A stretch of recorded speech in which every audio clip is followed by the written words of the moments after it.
My understanding and experience of America as a country compared to where I was born and raised, which is Cameroon, has radically changed over the past 4 years. 4 years ago, 28 June 2018, I landed at the port of entry in New York. That was my first time taking a plane, leaving Cameroon, my family, and moving to the US. There's so many things that I did not know before then, things that I maybe read in books, heard in podcasts, read articles about that. They say, life is difficult in America, there's a lot of debt, culture is different, there's racism, a lot of things that were not exactly what I'd experienced in Cameroon growing up to my late 20s. The change that has occurred for me, the way I see America now, is not just that life in America is hard, it's that life is hard. In this video, I want to share with you a couple of thoughts that I have and questions that possibly could help you to navigate this journey, whether you're moving to a different country or you're just struggling in life as a whole. It's something that I've had to deal with a lot, living in a new country, trying to improve myself, growing as an individual, failing, learning, getting hurting, going through all the motions that I think everyone, including you, goes through as a human being, where sometimes things are really high and you feel pretty good about things, and most times things are low and you don't feel that good. Is there anything that I could have done differently 4 years ago? Is there something that could have made it easier for me to navigate change, not just by moving to a country, but also just by growing as a human being, pursuing your goals and things like that? And are there any lessons that I can share with you that could help you on your journey? Let's find out. There are 3 questions that I think are very critical for us to understand this journey of change, whether it's by moving or changing, whatever it is that you're going through right now. 3 main questions I would like you to keep in mind. 1, who do you want to become? 2, do you know the rules enough to break them? And 3, how do you want to be missed? So let's talk a little bit more about this. Who do you want to become? There are 3 concepts in this particular question. The first concept is your future self. Dr. Benjamin P. Hardy just published a book called Be Your Future Self, or I think Be Yourself, I don't know the title correctly. But a lot of his concepts are about the idea that you can improve your life in an incredible way if you start acting like your future self. So basically, you create an idea of who you want to be and ask yourself questions like, what would this person do in this particular position? For example, when I moved, I wasn't very intentional about who I wanted to become. It was some sort of, I have these skills and I have this talent and I come from this place and I have this history and heritage, and I'm going to figure it out. I didn't exactly try to set goals that I could achieve or decide intentionally, what is it that I want to do? What is it I want to pursue? How can I measure that I'm making progress? When you find yourself in a period of turmoil and change, moving or traveling or struggle, one of the questions that you can ask yourself is, who is this future self? What are they doing? What do they live like? And then start acting from that place. The second concept is from one of my favorite writers of all time, James Altucher. It's not really his concept, but he's written a whole book called Reinvent Yourself. If I had thought about this when I moved and came and actually had the idea of who do I want to be now, it's very closely tied to the future self. But in this particular case, it's really taking stock of the situation of who would I like to become? How can I recreate that person? How can I reverse engineer people around me who are where I would like to be? So your future self is an idealized version of what you would like to be, where you start acting like that person, acting like that self.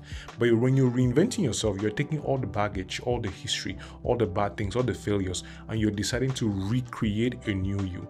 It's quite similar, but a little bit different. The last concept when it comes to the question of who do you want to become is something I think I invented, which is called don't suffer twice. And here's my proposition. If you're going to do something difficult, if you're going to suffer through something, say you're going to do a job that you don't like, or you're going to have to break up, or you have to basically do something which is painful and difficult and uncomfortable, do not let the pain double. So if it's going to be painful, at least try to enjoy it. So don't suffer twice. While you're figuring this thing out, when you're thinking of the things that you failed and the ways that didn't work out, recreating that pain in your mind, if it's useful for you to use it as leverage to grow, then that's great. But having to complain and cry and feel bad about something that has already happened or something that must happen, it's pointless. So if you're going to suffer, suffer once, don't suffer twice. So that's the first question.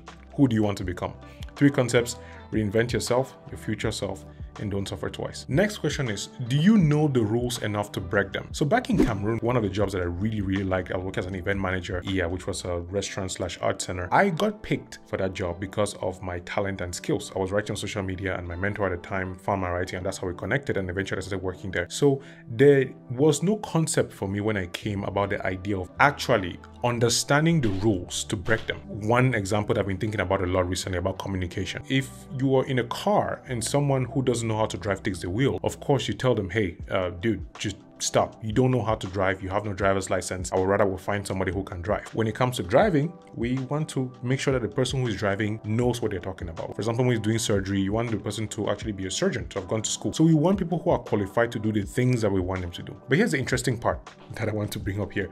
When it comes to things like communication, we assume that because we can speak, we can communicate. And what happens and what I experience is that we don't really know how to communicate, because communication itself is a skill, like driving, like making money, like being healthy. And so because we don't know the rules of the games we're playing, whether it's money, America, relationships, health, YouTube, video of all kinds, do you know the rules enough to break them? And what this question is supposed to do when you're changing and moving and trying to grow is to try to tell you, you need to learn, you need to study, you need to read, you need to take courses, you need to find coaches, you need to find people who are already doing what you want to do and learn from them. Because one of the biggest mistakes that I made when I came and when I was changing and all the time I was trying to improve my life is that I've tried to do it on my own. I've tried to rely on my talents, rely on what I think I know, instead of actually seeking people who are better off, who can actually help me on this journey. The next question, which I think is going to be very relevant on this journey, how do you want to be missed? And this question comes from a place of me thinking and realizing that when I traveled and all these times that I've tried to change throughout my whole life and getting addicted to self-development books, I hadn't really honed in on my values. I hadn't really been clear on these are the things that are important to me. These are the things that matter to me. And how is this related to how do you want to be missed? Because when you know why,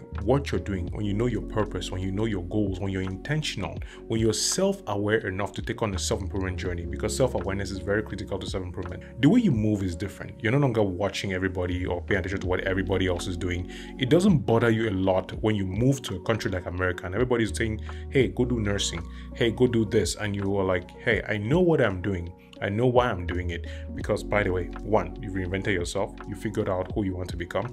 Two, you've understood the rules of the game. Maybe you know that getting a high income skill is actually going to pay off long term, even if it takes you a couple of months where you're struggling to get there.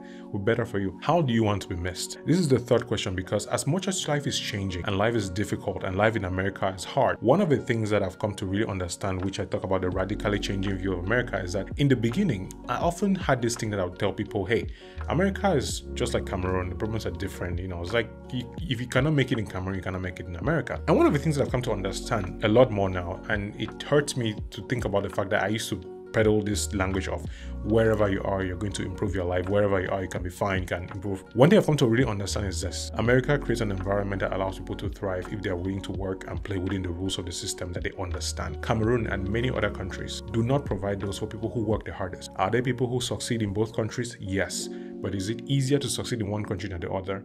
Yes. And it's this yes that I often said no to for the past 4 years.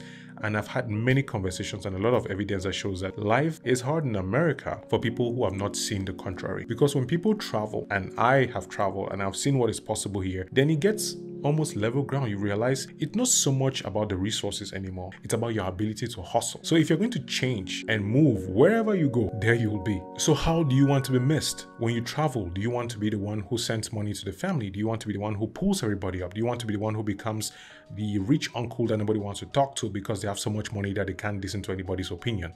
Which path would you take? So after 4 years of being here and living here and going through a lot of difficulties that I never thought I would, I now can comfortably say that it's not just that America is hard, it's that life is hard. And the difficult part, I think, is that we make it harder on ourselves than it should be. I think we could live much happier lives if we understood these three concepts when it comes to change and progress in general. One, who do you want to become? You can decide to get a degree, you can decide to get a skill, you can decide to get out of that relationship, move out of the country, move back to the country, change jobs. We have so much more in control if we choose to focus on the things that we can control. Two, do you know the rules enough to break them? If you don't know the rules, then guess what? You're self-aware enough to realize that you need to get help. Read books, get courses, listen to podcasts, go to school, go to college if that would help you get to where you want to get to, because you need to understand the rules if you want to break them. And how do you want to be missed? Because sometimes we're such in pursuit of self-improvement and growth that we leave behind family, we leave behind friends because we are better than them, or we feel that we are better than them because we're on this self-development journey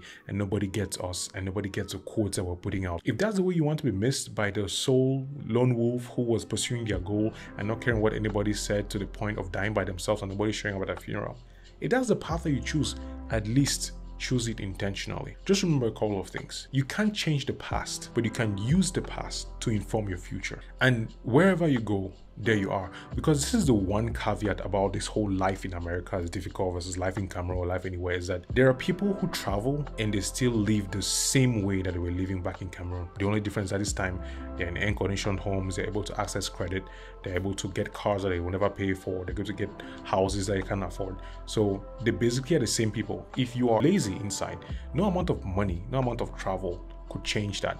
If you are not ambitious, no amount of any of those things will change that.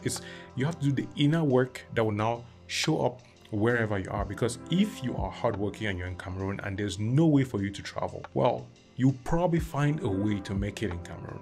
And I don't think there's no way for you to travel if you really want to do it. Now that I think about it, it's something like you would find a way if you're the kind of person who doesn't stop persisting. So wherever you are, there you'll be. Travel would only expose you the same way money exposes you, because people travel and they don't change. People get a lot of money and they just become more of who they were. There's so much more in your control than you realize, and it's something that I wish I had known a long time ago. I think I had known it in some way, but I never really understood what that meant. And now what I'm trying to do is really reduce the things that are in my periphery. Things that are not important, just ignore, like 100% ignore. And I still have that difficulty. I'm still working on improving myself. In fact, one of the big things that I've actually done the past couple of years, which was a big deal for me, is publishing my own poetry collection. And I haven't even marketed that poetry collection because part of me doesn't feel proud about that.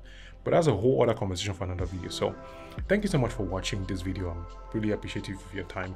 If you enjoyed this and you liked it, please go ahead and subscribe, like the video, and maybe share with someone who's having difficulty, you know, in life. And if you already subscribed to the channel and you liked it already and you want to do another extra step, you can find my poetry collection. Actually a hardback. I made a hardback of my poetry collection, so it's called Diary of a Reckless Poet, right here. You can find it on Amazon. And yeah, I think I'll talk about it at some point. In the meantime, do your best, let God take care of the rest, and remember, why there's life, there is hope. I'll see you in the next video.